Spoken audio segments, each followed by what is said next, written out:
Persekutuan yang diberkati oleh Allah, kita membaca bagian ini Lukas 10. Ayat yang pertama sampai ayat yang ke-12 mengajarkan kita bagaimana menjadi murid. Ayat-ayat sebelumnya persekutuan tentang seorang yang bukan murid Yesus mengusir setan sampai di kembalinya 70 murid. Yesus mau bilang pada murid-murid 12 pada saat itu dan 70 murid pada saat itu juga dan kita. Bagaimana kita mesti memposisikan diri kita sebagai murid. Dia punya hubungan atau relevansinya dengan Matius 3 ayat yang ketiga, seruan Nabi Yesaya. Ada suara-suara dari padang gurun, persiapkan jalan bagi Tuhan, luruskan jalan baginya. Gitu ya? Jadi sebelum Lukas ini ditulis, Yesaya sudah menubuatkan itu bagaimana menjadi murid. Mesti mempersiapkan jalan bagi Tuhan. Bukan cuma mempersiapkan, tapi meluruskan jalan bagi Tuhan. Persekutuan yang diberkati oleh Allah mempersiapkan jalan dan meluruskan jalan bagi Tuhan, sebuah perintah pengutusan. Jadi persekutuan dan saya sebagai orang-orang Kristen yang adalah murid Kristus adalah utusan. Bahasa Inggrisnya disciple. Murid disciple. Lalu nanti dong bawa akang ke bahasa Indonesia, akang pun hampir sama dengan disiplin. Begitu persekutuan. Jadi orang yang mau menjadi murid seharusnya disiplin. Nanti proses pembentukannya kita mengerti. Itu persekutuan. Lukas 10 ayatnya yang pertama sampai ayat yang ke-12, terlebih khusus pada ayat yang kedua, dia bilang begini persekutuan. Katanya kepada mereka, tuayan memang banyak tetapi pekerja sedikit. Karena itu mintalah kepada Tuhan yang punya tuayan supaya ia mengirimkan pekerja-pekerja untuk tuayan itu. Sebuah bahasa teologinya bilang paradoks yang luar biasa. Tuhan atau Yesus Kristus memberikan tumbukan kepada kita, kasihannya. Itu persekutuannya. Tuayan orang-orang yang membutuhkan belayan tangan kasih kita atau belayan tangan kasih Yesus lewat murid-murid 1270 dan kita, itu banyak. Tetapi pekerjanya sedikit. Saya mau bilang kenapa sampai ini menjadi penting. Banyak orang yang terpanggil sebagai disciple atau murid itu. Tetapi apakah mereka benar-benar merefleksikan itu dalam hidup mereka? Banyak tantangan persekutuan. Banyak hambatan. Tapi tantangan dan hambatan terbesar itu bukan datang dari orang lain, datang dari diri sendiri.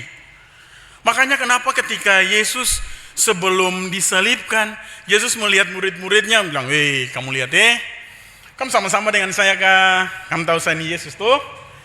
Tapi ketika Yesus pergi untuk berdoa, bahkan persekutuan lihatnya saya peluh ini, saya punya keringat ini masih keringat air. Yesus dengan peluhnya berdarah, tapi murid-muridnya tertidur. Apakah kita bisa kasih sedikit waktu kita saja kepada Tuhan? Begitu ya persekutuannya. Tuayan banyak, tapi pekerjaannya sedikit. Sudahkah dan mampukah kita untuk membuang egoisitas kita, keakuan kita? Sabar Pak Pendeta, sabar. Saya mau melakukan kebaikan par ini nih, Tante Mina ini. Baru kemarin dia cerita saya, halo. Begitu persekutuan nih.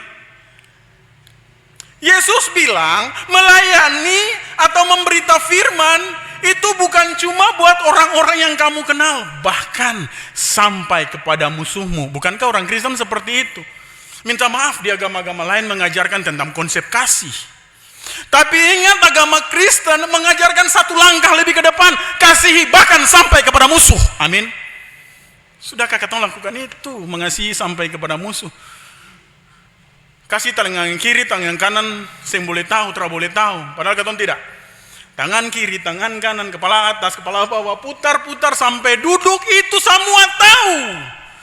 Cari keinginan cari prestisi atau pengakuan orang lain.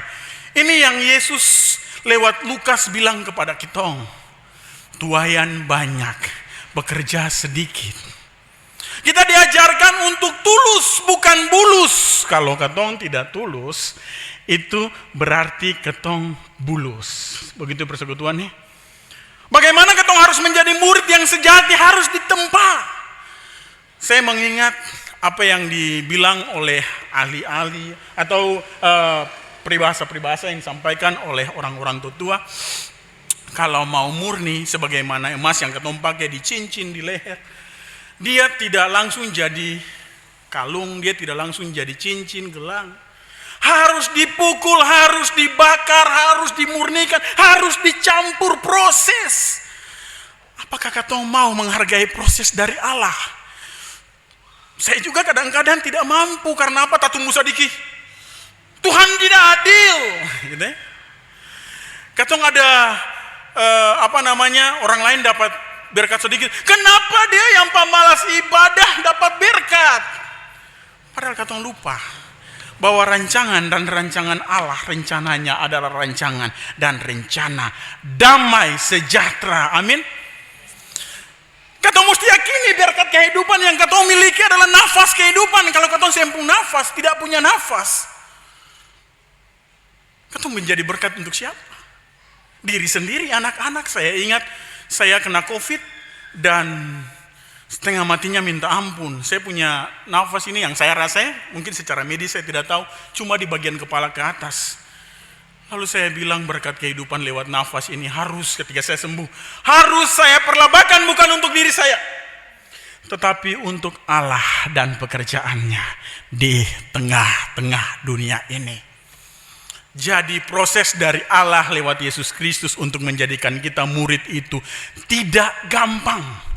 Tidak gampang nanti baru dari lingkungan sekitar ketong. Tapi tidak gampang yang pertama yang harus katong bunuh itu. Katong punya kedirian, keakuan, itu yang harus katong bunuh duluan. Lalu baru katong masuk di ayat yang berikut. Yesus bilang tantangan itu ada. Aku mengutus engkau sebagaimana domba di tengah-tengah serigala. Amin. Tapi jaminannya ada. Dia tidak melepaskan persekutuan dan saya. Dia memberikan penjagaan, penyertaan. Nanti ayat 9 dia bilang begitu. Ayat 9 dia bilang, oh tak usah bawa apa-apa, pakaian jos yang usah bawa. Gitu ya. Bekal juga tak usah bawa. Tidak usah dibawa. Nanti kau pergi di satu rumah, kau tinggal di situ, bahkan di situ, tinggal di situ. Dan ketika damai sejahtera yang kau katakan akan menjadi damai sejahtera kepada orang itu, ada kuasa. Amin.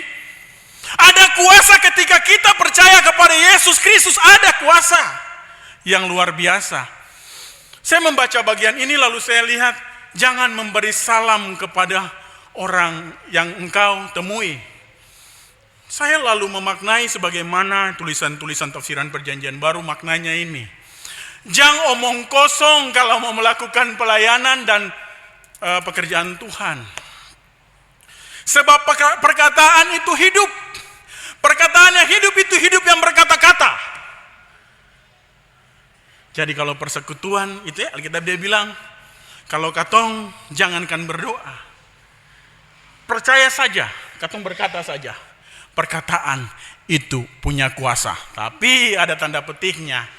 Kalau katong percaya kepada Allah, melakukan perintah Allah, dan menjauhi larangannya. Jadi hidup ini, ya, era digital ya. Katong kalau dulu-dulu di TVRI katong tunggu-tunggu film. Tapi sekarang bisa dari YouTube, supaya paling cepat katong bisa nonton film. Saya belum pernah ke bioskop hampir 2 tahun ini. Tapi saya menonton satu drama luar biasa. Apa layang-layang apa? Layang-layang apa? Itu don't tahu, layang-layang putus. Yang mana dia punya perempuan, dia bilang begini, jadi hidup ini jangan terlalu dramatisir. Hidup ini lurus-lurus saja. Dia bilangnya oke, fine. Gitu. Kamu kerja buat aku dan Raya. Dia pun salah satu diksinya begini. Oke, fine, thanks. Tapi betulkah itu hanya buat aku dan Raya? Terus Lydia dan Nira itu siapa? Bapak-bapak. Jadi kalau ibu-ibu mulai tanya Lydia dan Nira itu siapa, dong mau cek bapak-bapak dong pung rekening. Kamu mengajaknya ke Kapadokia. It's my dream, not her. Itu mimpi saya, bukan dia. Ini bapak teman-teman pemuda tahu barang akan pas di hati ya. Hidup jangan terlalu drama. Kalau hidup didramain, lalu drama dihidupkan, hancur katompung kehidupan. Hidup ini murni saja. Supaya katompung kehidupan ini berkenan kepada Allah, lalu berkat itu melimpah. Saya ingat salah satu tokoh nasionalis, minta maaf dia muslim, tapi dia Buya Syafi'i, dia bilang begini. Kalau hidup hanya sekedar hidup, monyet juga hidup. Kalau kerja dan karya hanya sekedar kerja dan karya, babi hutan juga bekerja dan berkarya. Amin persekutuan. Artinya apa persekutuan? Katong punya hidup dan kehidupan ini mesti punya dampak. Orang Kristen mesti seperti itu. Orang yang mau menjadi disciple atau murid itu mesti punya dampak. Dampak itu bukan cuma harta kekayaan, tidak seperti itu. Dampak itu senyuman yang keluar, mama, papa pulang kerja, mama senyum, bukan karena uang saja, tapi karena Allah menjaga papa sampai di rumah. Dampak itu ketika pulang, papa lihat mama, Tuhan terima kasih, walaupun saya tidak di rumah, Tuhan menjaga sapung istri ini. Begitu persekutuan nih. Katong bisa, bagi saya tak usah perlu takut setan dan suangi dan sebagainya. Tapi Tuhan menjaga anak dan istri kita daripada tantangan, rintangan, perampok dan sebagainya, itu luar biasa. Persekutuan yang diberkati oleh Allah. Hal yang berikut yang disampaikan kepada kita. Saya mengajak kita membaca bagian ini pada ayat yang kelima. Mari kita baca. Kalau kamu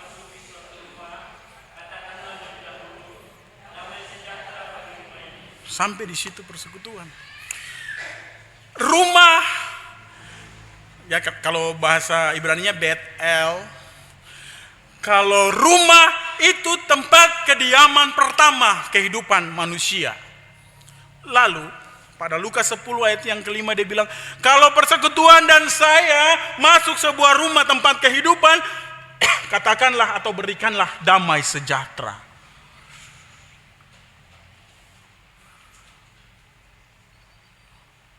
Bahasa, minta maaf, doa Bapak kami dia bilang ini, Pater Hemon Hoen Tois Uranois. Bapak kami yang ada dalam kerajaan sorga.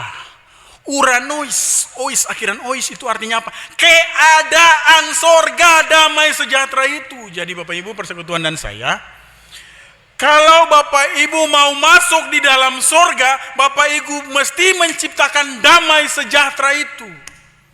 Makanya Lukas dia bilang, kalau persekutuan dan saya masuk ke dalam satu orang rumah, hadirkanlah damai sejahtera. Jangan katong jadi sandungan kepada orang lain. Karena terkadang orang Kristen seperti itu. Baca Alkitab, salah Alkitab. Katong suka le orang senang, susah le orang senang. Senang le orang susah. Loh, itu baru bilang, ngalah dia dapat mobil tadi sana pasti korupsi. Kutuk perempuan bibir merah sana, tahu kata dia dapat pakai bibir merah itu dari mana? Halo. Jangan selumbar yang ada di mata saudaramu kau jago-jago perangka. Sementara balok yang ada di hadapan mata kita, kamu mau angkat. Mau jadi berguna mesti dimulai dari diri kita sendiri. Mau damai sejahtera itu hadir mesti dihadirkan dari diri kita sendiri. Jadi persekutuan, saya juga bagian dari jemaat. Jangan kritisi majelis jemaat sebelum Bapak Ibu kritisi Bapak Ibu pendiri. Bapak Ibu majelis jemaat jangan kritisi Bapak Pendeta dan Ibu Pendeta atau klasi sebelum Bapak Ibu Pendeta mengkritisi diri sendiri. Demikian dengan di sinode. Bukan karena saya orang sinode lalu saya berpihak kepada mereka. Tidak. Tetapi mesti dimulai dari diri sendiri. Persekutuan yang diberkati oleh Allah, minta maaf saya jarang di mimbar, jadi kalau saya bicara panjang, tapi ini yang terakhir. Yang terakhir saya mengajak kita baca ayat 9 sampai ayat 12 secara bersama-sama. Mari kita membaca.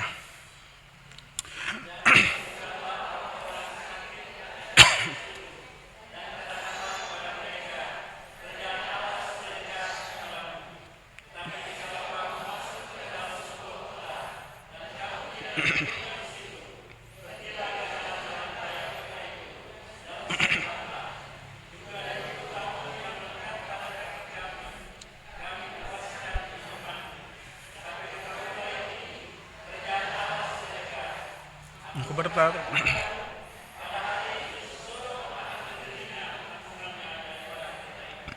Jelas ya? Ayat 9 dia punya bagian A itu paling jelas for katong. Katong pun kehadiran yang tadi saya bilang mesti membawa dampak dan sembuhkanlah orang-orang sakit yang ada di situ, katakanlah kepada mereka, kerajaan Allah sudah dekat. Sakit ini bukan cuma meriang, kena COVID. Tapi orang-orang yang belum mengenal Allah itu sakit secara rohani. Orang yang katong kasih keluar kata lalu menyakiti mereka sakit secara psikis. Makanya kehadiran katong harus menjadi obat. Amsal bilang, apa? Apa? Hati yang gembira adalah obat yang manjur. Tetapi semangat yang patah keringkan tulang. Sederhana saja. Katong pun kehadiran mesti menjadi obat yang manjur. Bukan katong menjadi batu sandungan kepada orang lain. Pertahankan itu. Firman Tuhan diajar di saat ini mengajarkan katong pada saat ini.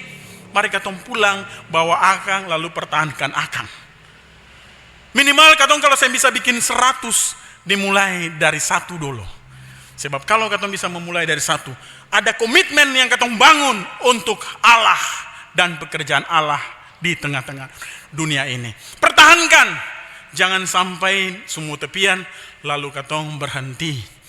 Ilustrasi saya menutupi khotbah saya, ada satu bapak, dia pekerja luar biasa, kerja puluhan tahun, jujur minta ampun.